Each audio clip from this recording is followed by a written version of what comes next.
Saya ini orang kampung, guru saya orang kampung. Saya tidak tahu yang namanya nasionalisme. Cuma guru-guru saya mengatakan kepada saya, sederhana saja, Indonesia ini rumahmu, jaga, rawat. Di bokongnya truk itu yang ada gambarnya Pak Harto Mesem. Piye enak zamanku toh? Ya tentu saja Mbah, enak zaman sampean. Dulu Soehartonya cuma sampean tok, sekarang hampir seluruh Indonesia Soeharto semua. Jangan sekali-kali hilangkan jasa para ulama. Sebelum saya melaksanakan perintah Menteri Agama,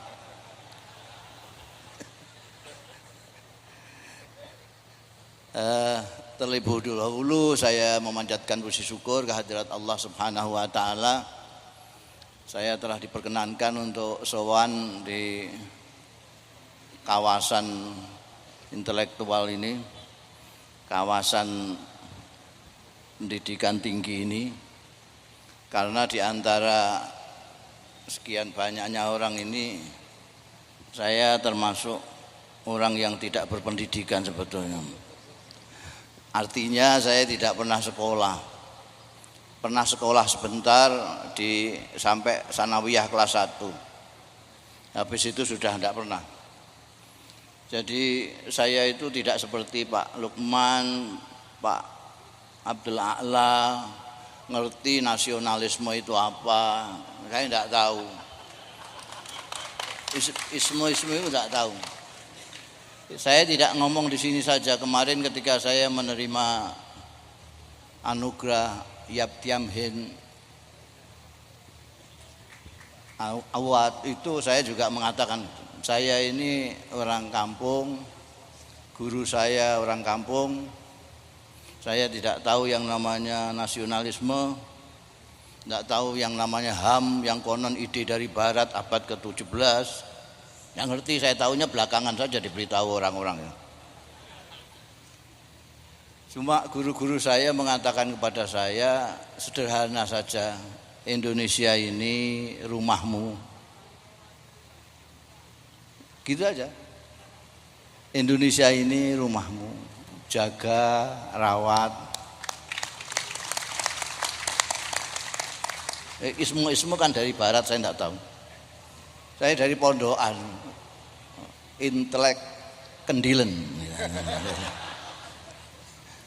Jadi saya diajari tentang Indonesia, ya begitu itu. Indonesia rumahmu, titik.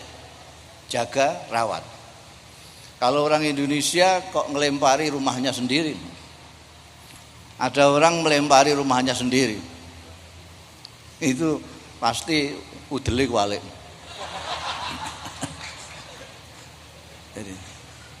Jadi ya sesederhana itulah.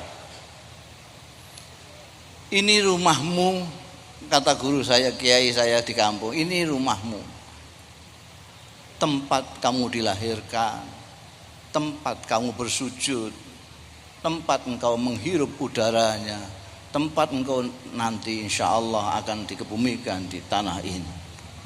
Ini rumah kita, jagalah. Maka Anda boleh melihat kiai-kiai pesantren dari mulai Mbah Khalil Bangkalan, Kiai Hadratus Syekh Hasyim Asy'ari, seterusnya.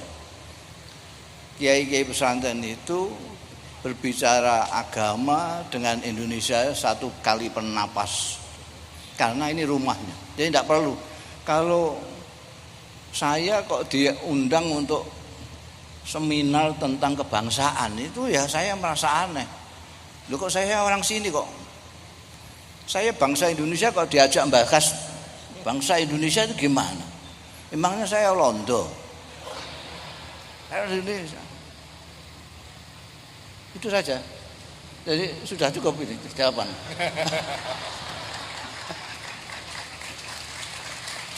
Mau apa lagi?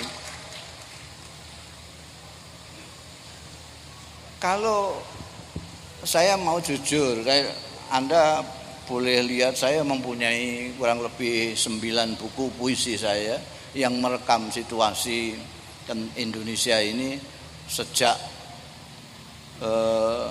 zaman Pak Harto sampai sekarang. Anda pernah membaca tulisan di bokongnya truk itu yang ada gambarnya Pak Harto mesem, piye enak zamanku toh? Saya sambil membaca itu saya mengatakan, ya tentu saja Mbah, enak zaman sampean. Dulu Soehartonya cuma sampean tok, sekarang hampir seluruh Indonesia Soeharto semua.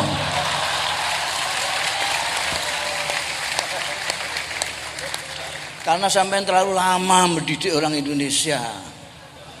Pendidikan sampean itu model Kanjeng Nabi Muhammad Sallallahu Alaihi Wasallam.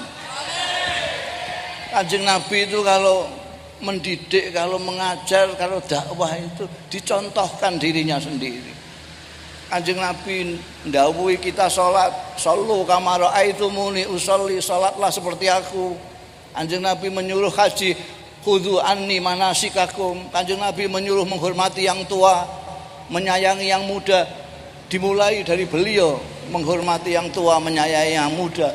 Beliau menyuruh kita menghormati tetangga, beliau mendahului untuk baik dengan tetangga dan seterusnya dan seterusnya. Ketika banyak kiai dan ustadz tidak melakukan hal yang sama seperti Kanjeng Nabi Muhammad Sallallahu Alaihi Wasallam, dilalah kersane Gusti Allah Pak Harto yang melaksanakan metodenya Kanjeng Nabi. Pak Harto mengajak kita kaya, dicontohi diri sendiri. Sehingga semua orang Indonesia ngaku tidak ngaku sampai sekarang ini senang menjadi orang kaya semua. Dan orang di Indonesia ini orang yang paling dihormati adalah orang yang kaya. Maka jadilah kamu orang kaya supaya dihormati. Orang gede-gede menghormati orang kaya, termasuk hakim segala macam.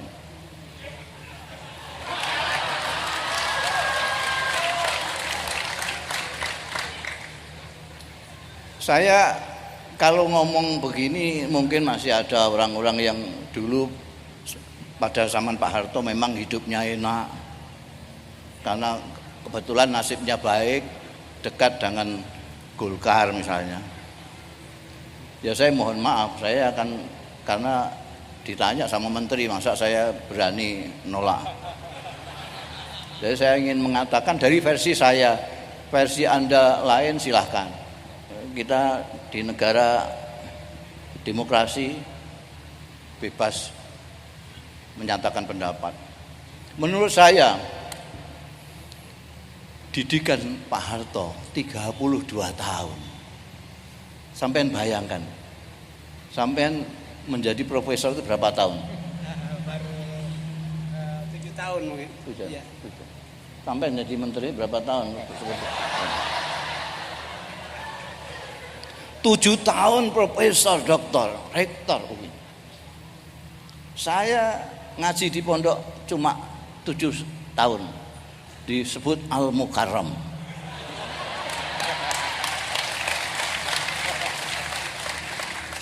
Sampean bayangkan bangsa Indonesia ini ngaji kepada Pak Harto 32 tahun dengan metode Kanjeng Nabi Muhammad SAW. Tidak bisa reformasi sampai kiamat kurang 2 hari akan sulit dilaksanakan kalau kita tidak memecahkan akar masalahnya dengan berani dan bebas merdeka. Orang-orang tua kami, guru-guru sederhana kami di pesantren mengajarkan kepada saya, hubbud dunya ra'su kulli khati'atin. Sumber kekeliruan, sumber malapetaka itu adalah senang dunia yang berlebih-lebihan. Dan itu kita 32 tahun dididik untuk menyintai dunia yang berlebih-lebihan. Anda lihat orang Indonesia sama orang Indonesia berkelahi, orang Islam dengan orang Islam. Kok orang Islam sama orang Islam? Orang NU dengan NU berkelahi. Kira-kira urusan apa itu? Apa rebutan surga?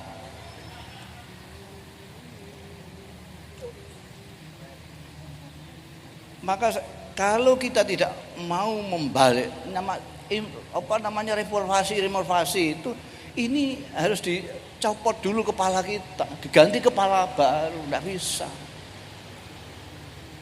Kepala kita itu sudah kepala yang sudah malakah. Orang yang ngaji di pesantren itu kalau sudah 7 tahun mempelajari nahwu sorof misalnya, itu sudah malakah. Kalau ada orang mengatakan ja'a Zaidan, keliru. Loh, kok keliru? Bednya mana? Kok idahnya apa? Tidak usah bet-betan, tidak usah kok idah. Di telingaku tidak enak. Ini malakah. Ilmu yang sudah malakah itu sudah tidak. Seperti kiai-kiai itu kalau pidato jarang dalil, jarang. Jadi titenane kalau orang kok pidato kok banyak dalil, itu berarti ustadz. Ini yang mic penyanyi ya ini. Oh ya. Saya ini santri tidak ngerti, jadi rupanya harus begini nih. Kamu nggak bilang tadi.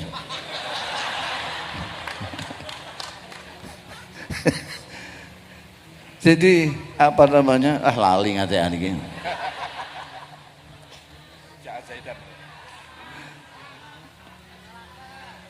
Jadi malaka.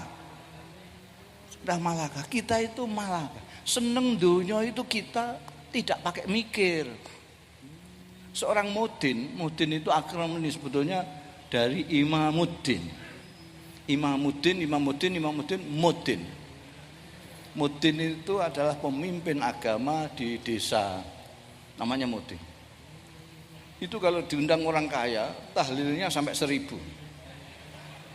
Kalau yang undang orang melarat langsung dungo. Itu tidak mikir, itu malaka. Nah, di bawah sadarnya ini amplop sing ketok itu. Dan ini makanya tadi ada pertanyaan, kenapa dulu kita begini, sekarang begini? Gimana? Sudah ngalim semua. Ibarat ngaji itu ngalim semua kita ini. Ngaji sama Pak Harto ngalim dan ngamil sudah. Bukan hanya ngalim, ngamil. Sudah ngamal ke ilmunya. Sekarang sampean saya tawarin ganjaran 5 truk dengan 500.000, milih mana? 500.000 apa ganjaran 5 truk? 500.000. Malah kalau sekarang orang kedua-duanya begitu. Bukan hanya senang bondo, serakah pisan.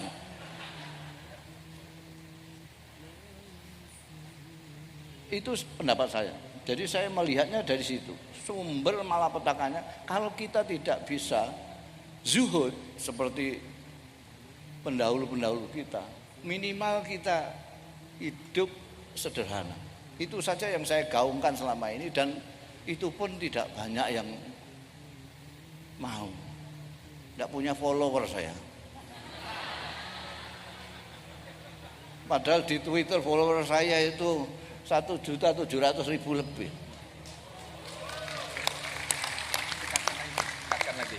Jadi kalau mengajak sederhana ini kan harus dimulai dari saya. Saya baru mengajak orang sederhana, ada fan saya yang kasih saya Alphard. Wah, ini gak sederhana lagi. Istilahnya bil barokah saya, bil barokah kiai. Angel, sederhana. Sudah terlanjur. Dulu enggak ada kiai naik Alphard itu, enggak ada. Kiai paling tinggi dokar itu. Sekarang malu. Apalagi kok kiai Gusnya saja. Tadi singgung-singgung Gus tadi. Jadi memang banyak yang tidak tahu maknanya Gus, tidak tahu. Ini tadi juga tanya Gus itu apa ya. Loh, sudah ngundang orang kok enggak ngerti maknanya itu gimana. Saya kan kadang-kadang heran sama orang Indonesia ini. sudah menyimpulkan, sudah memvonis, tapi nggak tahu masalahnya. Sampean kan sudah memvonis saya Gus, manggil Gus, kok nggak tahu maknanya? Gus itu maknanya, ini untuk yang orang Batak ini. Gus itu adalah anaknya kiai yang belum pantas disebut kiai. Meskipun gerang pongkrang, kok masih belum pantas, ya dipanggil Gus. Tapi ketika ada fenomena Gus Dur sama Gusmi, wah, saya jadi bangga ini Gus ini. Gus itu jadi naik pangkat di atas kiai jadi.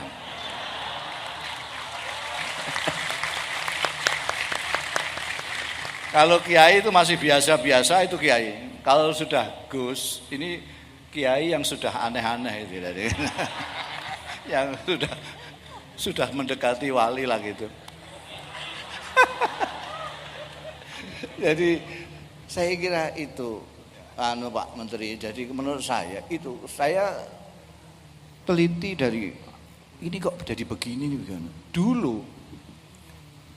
Dulu itu saya pakai peci begini di Mesir, itu selalu diampirkan orang Mesir dan dipaksa saya memberikan peci saya hitam ini, dan dia bilang ini ada televisi, ada kulkas, ada segala macam, silahkan saya minta ganti apa silahkan. Sayangnya saya nggak punya truk ya, kalau punya truk tak jikui kabeh. Dia kepengin sekali dengan peci ini. Wah, saya bangga, karena bangga saya kasihkan. Enggak usah bil balas, ambil saja. Saya bangga, kenapa? Ya, saya ingin mempunyai tanda Indonesia.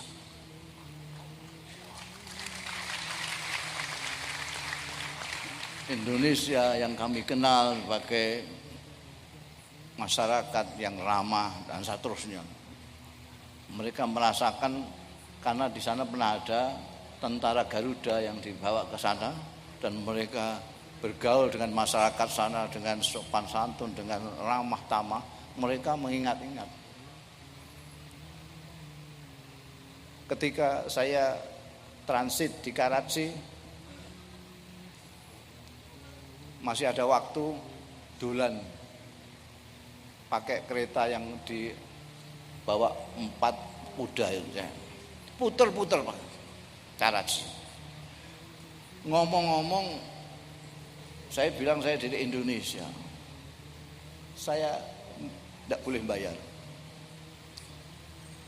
Kasih kesempatan saya memberi sesuatu sedikit kebaikan kepada seorang dari negeri yang saya kagumi, negeri Indonesia.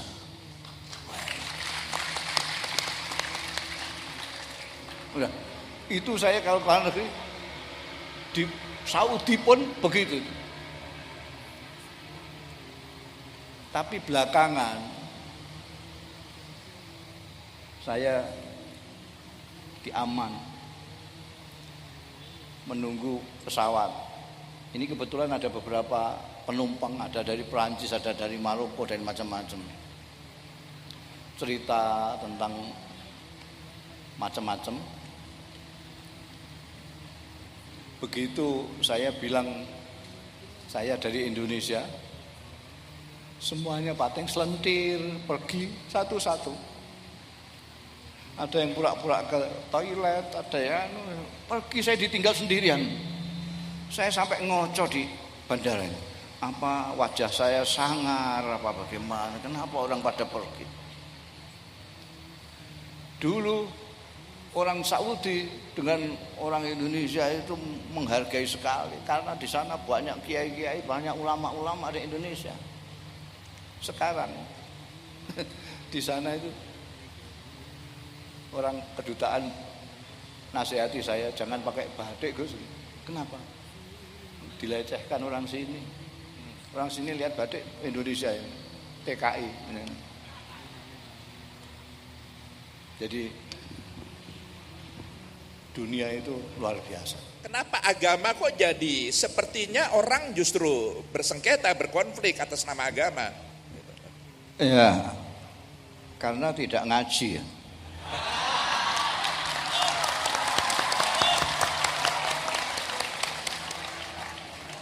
Orang beragama dengan semangat tanpa ngaji itu jadi masalah.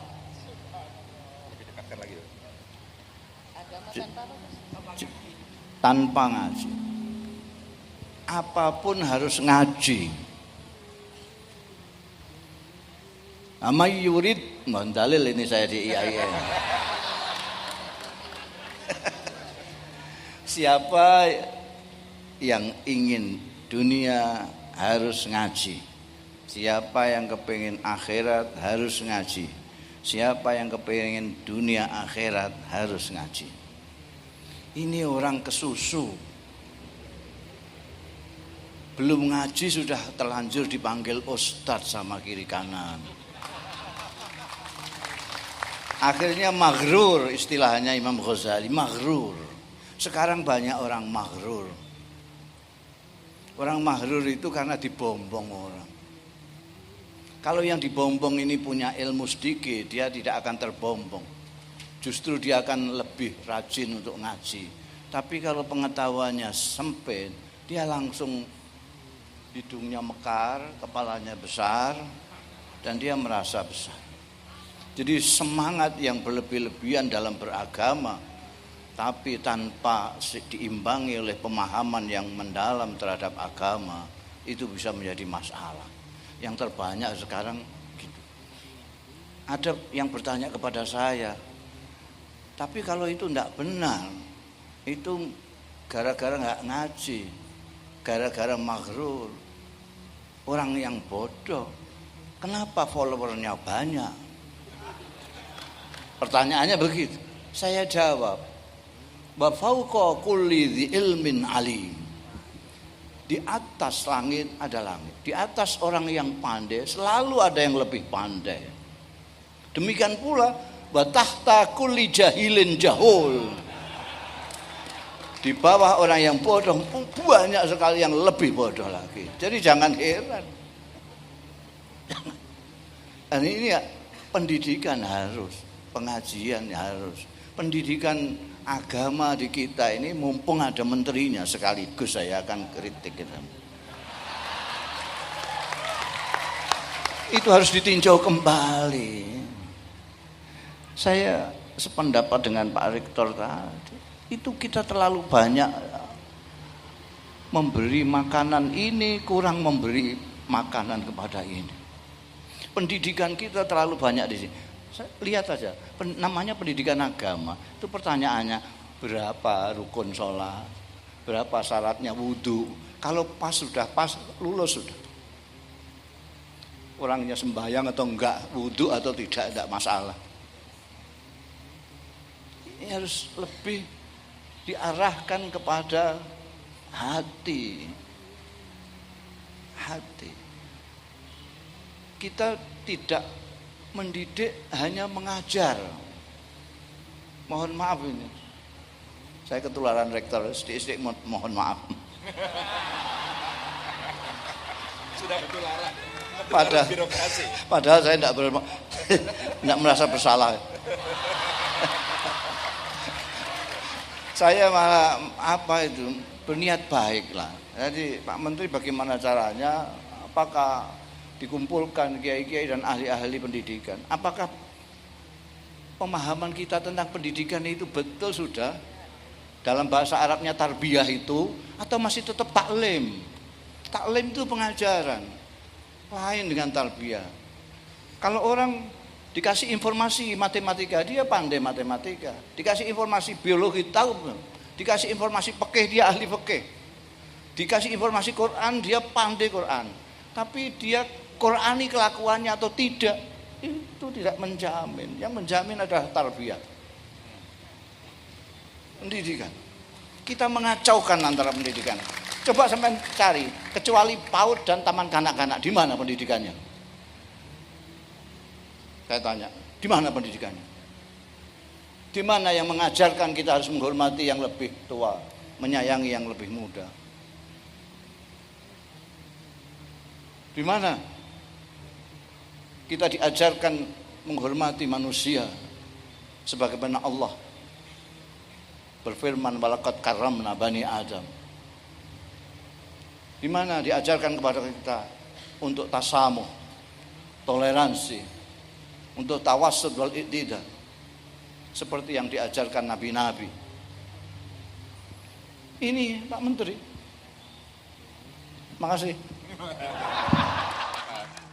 Ada beberapa tadi dari Mas Syafi'i dan Mas Herman tadi. Saya kira pertanyaan hanya dari Mas Syafi'i tadi ya, tentang orang yang sudah menjabat lalu lupa pengajiannya tadi.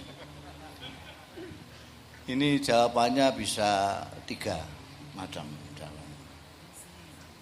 Yang pertama, mungkin orangnya pelupa. Nomor 2, karena ngajinya kurang tutup. Jadi ngaji itu minal mahdi ilal lahdi. Boleh berhenti kuliah, boleh berhenti sekolah, tapi tidak boleh berhenti ngaji. Jadi mungkin Anda salah paham pengertian ngaji saya itu adalah belajar. Jadi boleh berhenti sekolah tapi tidak boleh berhenti belajar. Minal mahdi ilal lahdi, sampai mati. Kalau berhenti ya gampang lupa. Yang ketiga, jawaban yang ketiga adalah dari awal pembicaraan saya. Hubbud dunya ra'su kulli khati'atin. Orang pandai pun kalau sudah tergoda menyintai dunia berlebih-lebihan, dia akan lupa segalanya. Meskipun sudah kaya masih ngerampok duitnya rakyat, itu karena senangnya dunia berlebih-lebihan. Terima kasih. Ya, terima kasih. Berikutnya, monggo Gus Mus, sekaligus nanti closing statement dari Gus Mus dari seluruh dialog kita malam hari ini. Silakan. Ya, jadi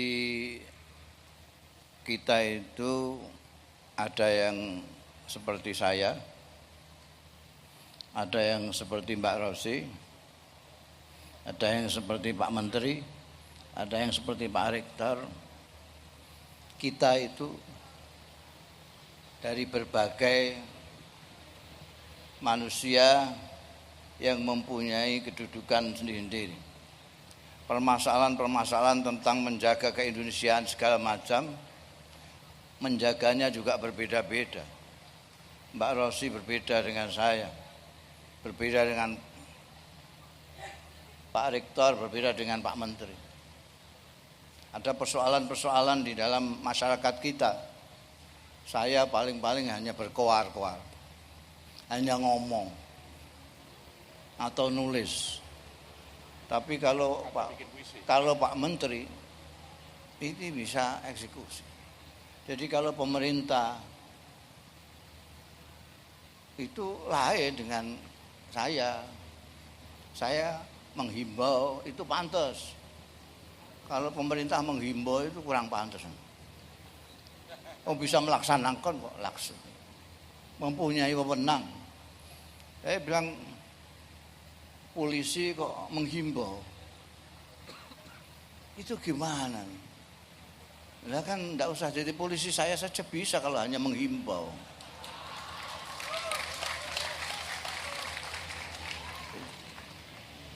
Jadi persoalan-persoalan ini pemerintah harus yang di depan sendiri, karena yang mempunyai tanggung jawab melayani umat semua ini ada pemerintah.